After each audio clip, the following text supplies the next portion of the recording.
What is going on, everybody? Welcome back to Red Seat Radio. My name is Corbin. I hope you are all enjoying baseball being back in some form or another. We just played a college team yesterday. We're starting our legitimate spring training schedule this weekend, so should be a lot of fun baseball coming up. And one of the things that I've been thinking about lately is something that the Red Sox front office has really been hammering in terms of storylines this off season, and that is that they want to start extending players earlier. They want to start extending players in pre-arb and arb and try and get players locked down early in their careers, kind of Braves-esque, but maybe not to that same level. And they've started to do that a little bit this off season and last season as well. Obviously, Devers is the headline in terms of massive extensions, but they also gave an extension to Garrett Whitlock. They've talked to Tanner Houck about extensions. Alex Verdugo has talked about an extension with the Red Sox. Tristan Casas has talked about an extension. So there's been a lot of extension talk with the Boston Red Sox. So what I thought would be a fun game to play this weekend is to go through every single arbitration, pre-arbitration player on the Boston Red Sox roster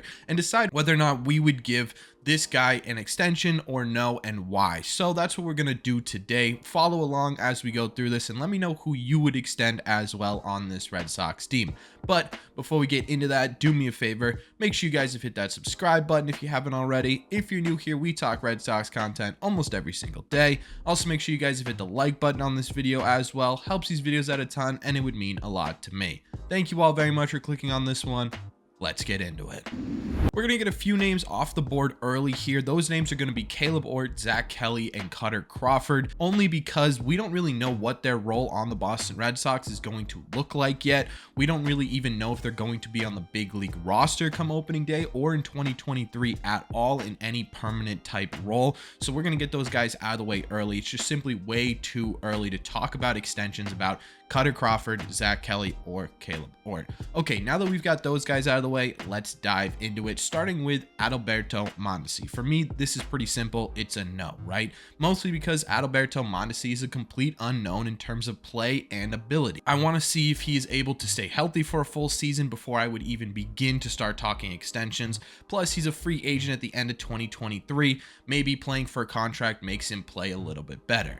Ryan Brazier, no. Right? That's a pretty simple answer there. Although the Red Sox seem to be convinced that he can be a really great asset.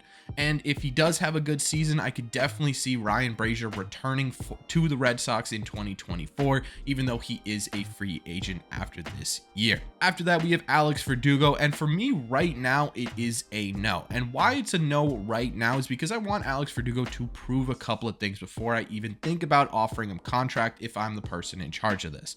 I want Alex Verdugo to prove that he can make the improvements necessary to be an effective right fielder, especially at Fenway Park. I also want to see if he can take a step up hitting wise, right? I want to see if he can climb that average to 315-ish, right around there. I want to see if he can improve on his doubles and improve his walk rate as well. Now, that being said, if he does get to August and he does all those things, he improves his fielding, he improves his hitting, and all around he just seems like he took a step up this year, I am definitely considering a 4-year, $15 million a year deal for Alex Verdugo. And the reason for that is because it's hard to find that the same type of consistency Alex Verdugo brings at the plate when it comes to strikeout rate. And if he does improve both of those things, he could be a great asset for this team on the field and off the field as well. So right now it is a no, but this is one I would like to revisit towards the end of August and take a look as to how he actually has made improvements this year. After that, we got Nick Pivetta, and no, I'm not going to give Nick Pivetta an extension. I think that he is a solid pitcher. I think there is value in his consistency, being a guy who is able to take the ball every 5 days and give you 30 plus starts a year.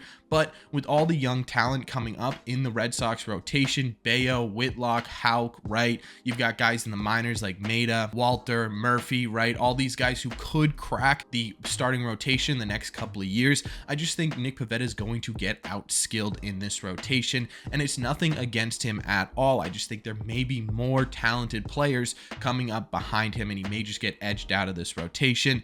If Nick Pivetta has some sort of crazy year this year and he's Mr. Consistent, he's a really solid 3-4 type pitcher, which I don't see happening, then maybe we talk about extension. But anything outside of that, I probably wouldn't give him a deal.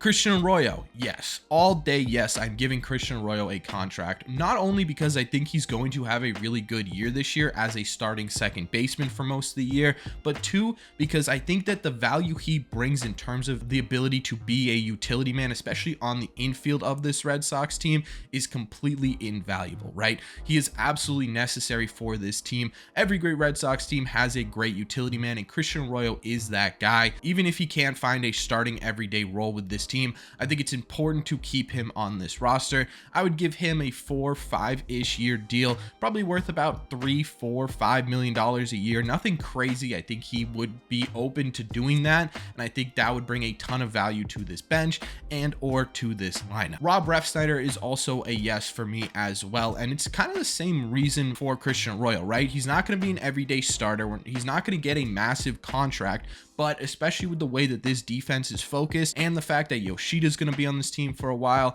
as well as if maybe Verdugo takes a step up, he could be on this team for a while. Rob Refsnyder's ability to play anywhere in the outfield and give you really great defense anywhere in the outfield is going to be wildly important. Plus, he gives you really solid ABs, and he can be clutch at the plate from time to time. So I think he is genuinely a perfect fourth outfielder for this Red Sox team. It wouldn't be anything crazy. Again, it'd probably be a 3-4 year deal, probably worth $3-4 million a year. I think he'd be open to that. I think it'd be something that could get it done. And again, it would be an absolutely perfect, just sort of consistency added to this bench that I think the Red Sox could really use. After that, we got Reese McGuire, and I'm going to say no on Reese McGuire. The reason, I have a couple reasons for this. The first is that we don't even know who the starting catcher of this Red Sox team is going to be come opening day. So Reese McGuire could end up as a backup catcher. Plus, on top of that too, I would like to see more from Reese McGuire. We only saw half a season from him, and he was really good in that half season, but what does he look like over a full 162 season, right? He has never really had that prolific ability to hit before he came to the Red Sox. So does he kind of revert back to what he was before he came to the Red Sox, or does he stay at that level? There are just too many question marks surrounding Reese McGuire.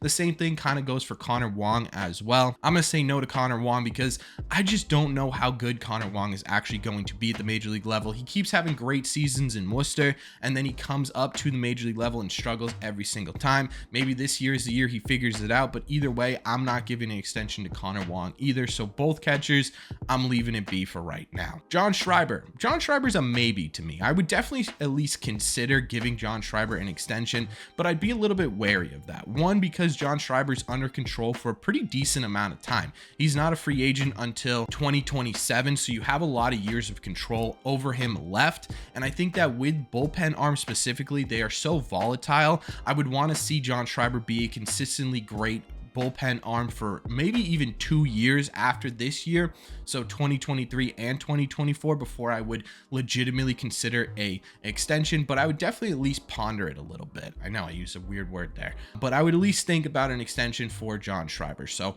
that one I'm gonna put as a maybe for now, with leaning towards no. Tanner Houck. Tanner Houck is a 100% yes for me. I think that Tanner Houck is going to be one of the most vital pieces of this Red Sox team in 2023. I think that he's going to be a long relief bullpen arm, and then at some point next year or even the year after, make his way into the rotation, be an absolutely fantastic starting pitcher for us. In his career with the Red Sox, he's a 150 ERA plus. That is an extremely impressive number, and I think he's just only going to get better and improve. The Red Sox have already reached out to him to talk about an extension, and I think this would be a perfect opportunity to get that done. I think Tanner Houck should be a staple of this Red Sox pitching staff for a little bit. I would give him a very similar deal to Garrett Whitlock as well. I think that both him and Whitlock have potential to be great, and I think Tanner Houck deserves that money. Triston Casas.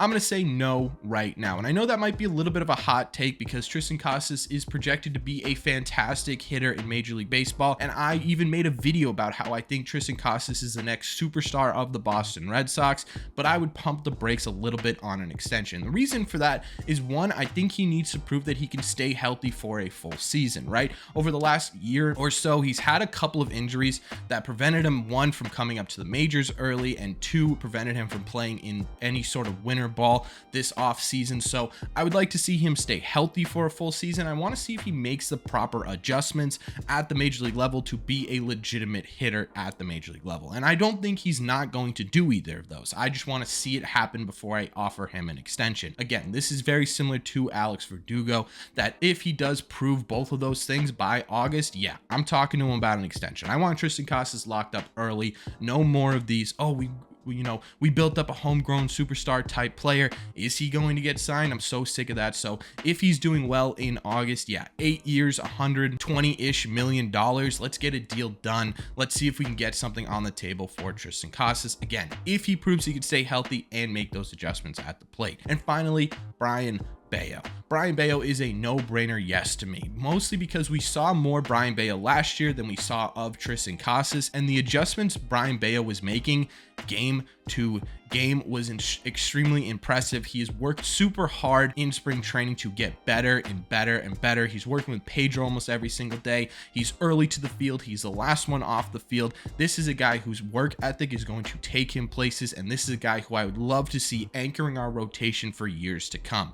I would give Brayan Bello right now a deal like I gave Triston Casas. I would give him like 8 years, $12 million a year. I would lock Bello down right now, mostly because I think that he is going to be a legitimate ace caliber pitcher for this Red Sox team. And that's it. That is every pre-arbitration player and arbitration player that has a chance to make this Red Sox roster in 2023. So let me know in the comment section down below, who out of these guys are guys that you are going to give an extension to. Is it a similar list to mine where we're talking about Christian Arroyo, Rob Refsnyder, possibly Casas, Tanner Houck, possibly Verdugo, and Brayan Bello? Are you kind of in the same boat as me? Are there guys that you would give extensions to that I didn't, or are there guys you wouldn't give extensions to that I would? Let me know who you would give an extension to next if you were in charge of the Boston Red Sox. Let me know all your thoughts on that down below. As always, if you made it to the end of this video, do me a favor, make sure you guys have hit that subscribe and like button. Helps these videos out a ton, would mean a lot to me. If you want to be a part of the membership levels on this channel, gain access to private live streams as well as a pre-series analysis for every series in the regular season, that link will be in the description as well. Thank you all very much for clicking on this one, and I will see you in the red seats.